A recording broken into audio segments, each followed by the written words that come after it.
Yes, indeed. Big Brother Bear here to give you all that you want and what you need. Today I'm going to give you 3 things that I wish I would have known in high school that would have made it a lot easier for me in college. 3 things no one talked to me about. And to be honest, these 3 things are even applicable to those who are already in college. So if you're already in college and you're a student athlete, you can pick out these 3 things and help you tremendously as far as gaining opportunities on the basketball court.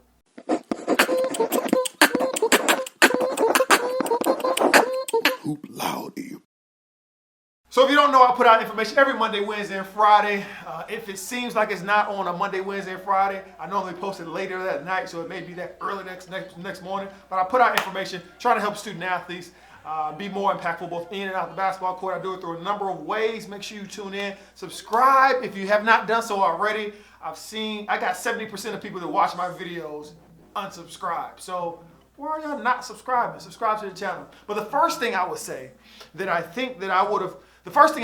wish I would have known in high school that would have helped me in college is simple, consistent is better than elaborate every once in a while. And what I mean by that is, when I was coming up, you wanted to take your game to the next level. It was different products that would help you do that.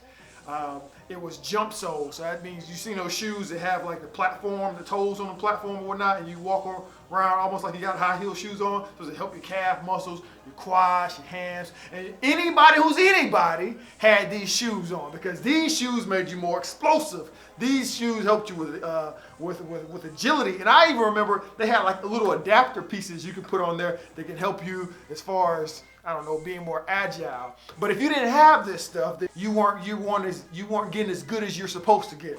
And then they had weight vests, and they had even weight pants, and they had weight belts, and all these things, all these gadgets and gadgets of how to get your game to the next level. And I wish I could say it stopped there, but no, they had shooting straps. I had the shooting strap. I forget what it was called. I don't know. It was a strap, and then it had your thumb hooked up in there, apparatus, and have your thumb out or whatnot, supposed to help you shoot. They had one that's supposed to keep your elbow in. And if you had all these things, then you would be great. And I thought I needed all those things. Well, fast forward, it's the same thing now. But instead of those things, some of y'all may not even know these products I'm talking about because these things have been replaced with something called a trainer. Now, I've just not interviewed an NBA trainer. That I'm still chopping up the footage and whatnot, and I'll have this on the YouTube channel sometime soon.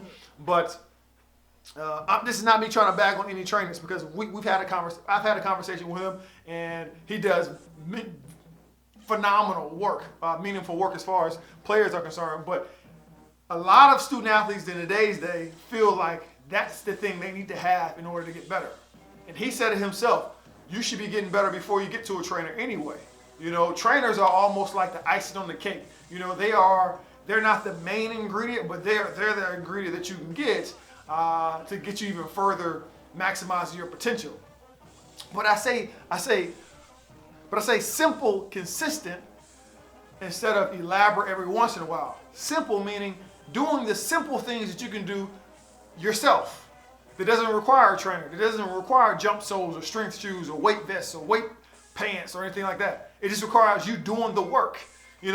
My dad used to tell me growing up that, he used to bag on me a little bit about getting all these gadgets and gadgets. He used to say, you think Michael Jordan had these shoes? You think Julius Erving? You think Larry Bird? You think Charles Barkley had this? They didn't have all that stuff, so you don't need it. What you need to do is run this hill. And crazy enough, guess what? I took his advice my senior year in college, and I ran a hill. I remember the hill I ran. I ran it 25 times, 15 upwards, like frontwards, and then 10 backwards. And I would do that day after day. Do you know I was the most explosive? I was the most explosive my senior year that I was in any of my years of college and in high school. But that was simple. It didn't require anything other than me getting my behind out there and doing the work. And that's one thing I would tell you. Simple, consistent is 10 times better than elaborate every once in a while. Don't worry about having a workout partner. And when you start adding more things to what it takes to get better than just a ball and a hoop, once you start adding more things, what you can find outside, then that's my idea of calling it. That's my idea of elaborate things that it's not necessarily necessary for you to get there, right? A lot of these things serve as distractions of what you actually need to do. You waste a lot of time trying to mimic everything the pros are doing. You can use some of the most basic things and get to where you're at, from where you're at to where you want to be. My second thing I want to address that I wish I would have known in high school is this. Coaches have favorites. You know who their favorites are? Players they feel like they're going to help them win. But beyond that, if I'm being honest with you, they have favorites even inside those favorites. And let me say this as well. Having favorites is unavoidable. So you may think, well, just coaches have favorites. You don't think college professors have favorites? You don't think they already have preconceived notions of what you're going to bring when you come to the table? You don't think they have preconceived notions of who you are, what background you come from? If you don't think a college professor already has it made up in their mind about you just being a student athlete, or just being black, or just being tall, or just being from this side of the tracks, or just being from this religion, then you're crazy. Everyone has favorites. You got a favorite ice cream, you got a favorite type of girl you like talking to, you got a favorite kind of car you want to have. Like, people have favorites. Get over it. It happens. All right? Don't get stuck on that. So yes, college coaches have favorites as well. High school coaches have favorites as well. That's not an excuse for you not to perform, but that's for you to be observant and say, do you fall into that category? Now, that first favorite is winning. Can you help them win? And that's subjective. You know, you may say yes, but they probably say no. But outside of that, there's some other favorites. And you need to have your eyes open and see if you fit that second favorite. Because if you fit that second favorite, then you may have a little bit more leash, a little bit more room for error. But if you don't fit that second favorite, I've seen it where coaches be like, he's not, for whatever reason. When I was in college, and I love all my college coaches. You will never hear me bash any of my college coaches, any of my coaches at all, because I'm the type of cat that, I failed the 6th grade, failed the 8th grade, special education classes, wouldn't have graduated high school, let alone college with a master's degree if it wasn't for the game of basketball. My teachers were my dad, my mom, and my coaches. So I don't want to make it seem like I'm bashing any of my coaches. I love all my coaches, because if it were not for those coaches, I would not be here. I would not have 3 degrees. None of that stuff would have happened without my coaches. So let me start by saying that. But even inside that, yes, coaches have favorites. I'll never forget my junior college coach. I won't say his name because it may seem like I'm trying to bash him, which I'm not. But my junior college coach loves.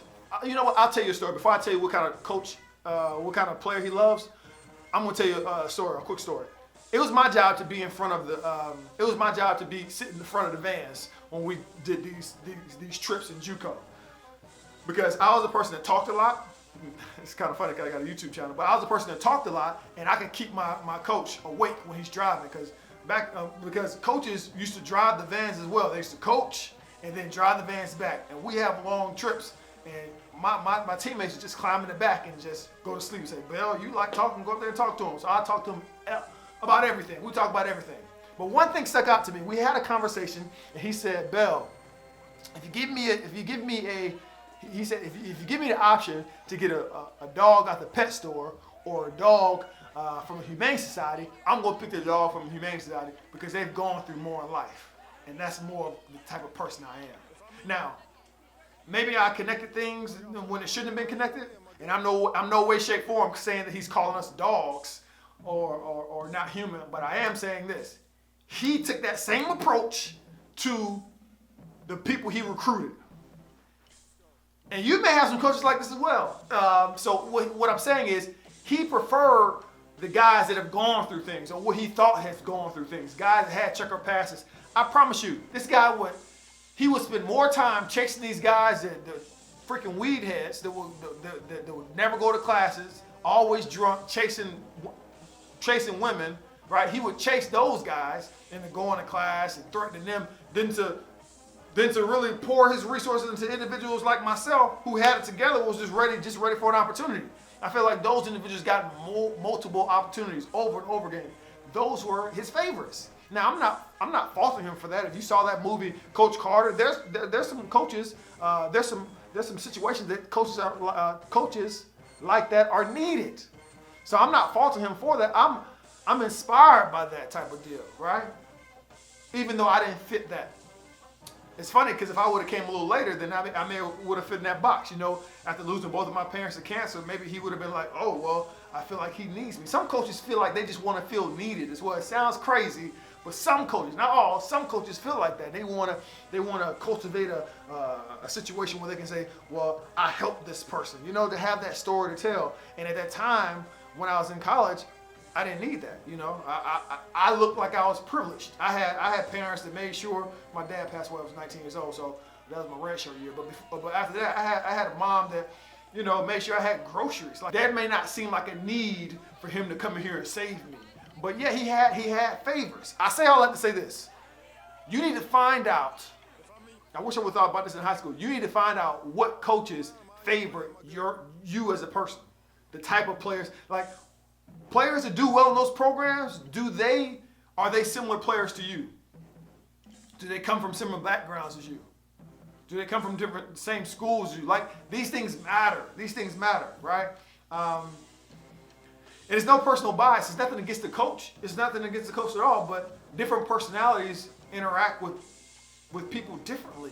So being mindful of that, and that's not something you can do at the last minute. You can't just say, on a recruiting visit, oh, we clicked. This is you actually putting forth time and almost studying a coach, almost like, you know, years previously. You're in 9th, 10th grade, you're thinking about going to the school. See how he interacts with people. See what kind of players actually do well in his program. You know, they do the same thing as far as recruiting process. They don't just wake up on a whim and say, oh, I want that player. No, they've been watching that player for a minute. Now, I encourage you to do the same thing as it relates to coaches. Because you need to figure out if his favorites, if you fall in his favorites, if his type of player that normally goes to his program, do they model anything you bring to the table? Anything? Because listen, it's nothing wrong. Everybody has their own thing. Some coaches want to run what seems to be a rescue shelter, and that's fine. And if you're a guy with a checker pass and you need somebody that's good about a second chance, then boom, that's your spot. But if you don't bring that to the table, then maybe that not be the spot for you. Now don't get me wrong. One thing that trumps all that, one thing that goes past any type of favorite about what type of people I want to help or what type of background, one thing that goes beyond that, one thing that trumps all that is winning. If you're head and shoulders above everybody, like coaches are gonna make a way to make sure you feel comfortable, right? And that gap when I was in junior college wasn't large enough for him to put me in. If I get to have a favorite, if I get to choose between Bell and my favorite, and they like neck and neck, I'm picking my favorite. It's just anybody's gonna do that. Anybody's gonna do that. So again, this is no shot to any coaches. I love all my coaches. So I know a lot of people want to take little sound bites and run a mile. I love all my coaches. I wouldn't have been here. I wouldn't have graduated without my coaches. But I did recognize that as far as favorites, and that's something I wish I would have known in high school going to college. I think I would have been more strategic about what school I want to go to. Number 3, my last one is this. Y'all have heard me say this before, but I need to say it again. I need to beat it in your head because a lot of y'all, much like myself coming out of high school, thought it was D1 or nothing. If it's not D1, then it's nothing. It's not even worth our time. And what I'm telling you is this. With all my years of basketball, of playing basketball, working at basketball games, working with student athletes, I've learned this one thing. There's life beyond Division I. Now, this is not me trying to calm you off the whole Division I thing. If you want Division I, I want it for you times 10. But what I don't want you to do is feel like that's the only thing. You know, I just got done interviewing my man Max Pierce for the second time. He's a Harlem Globetrotter right now. He's Division III athlete coming out of Purchase College. And he's the first Division III athlete, basketball player, that's in NBA 2K. So what does that tell you? It tells me that hoopers hoop, regardless. Hoopers hoop. So my thing is, if you have an opportunity, I don't give a doggone if it's an NAIA. If you have an opportunity, if it's an NAIA, Division III, Division II, junior college, then jump on that opportunity. Don't be sitting waiting in the wind talking about Division I. I'll let you in on a little secret. All right?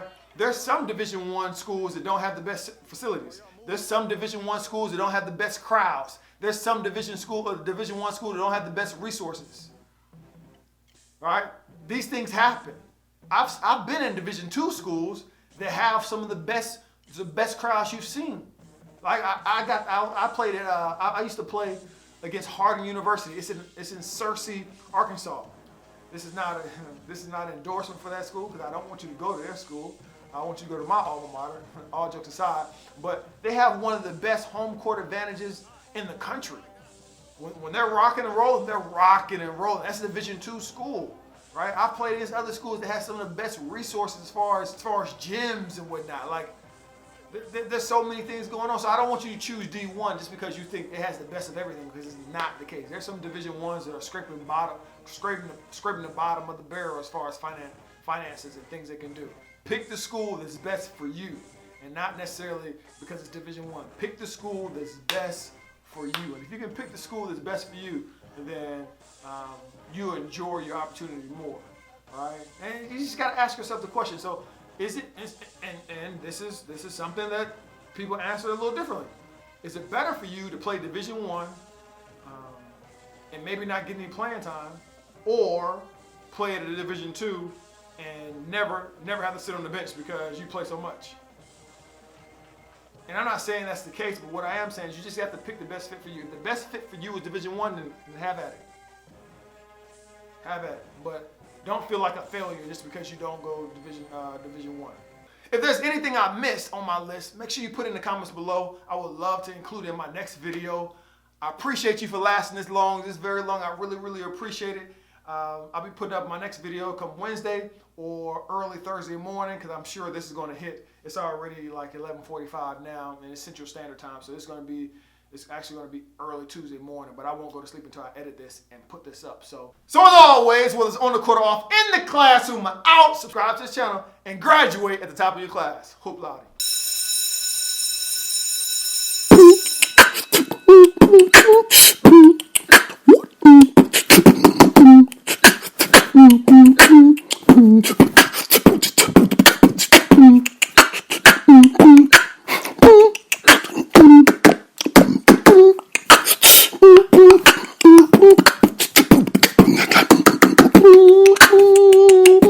Hoop Loud E.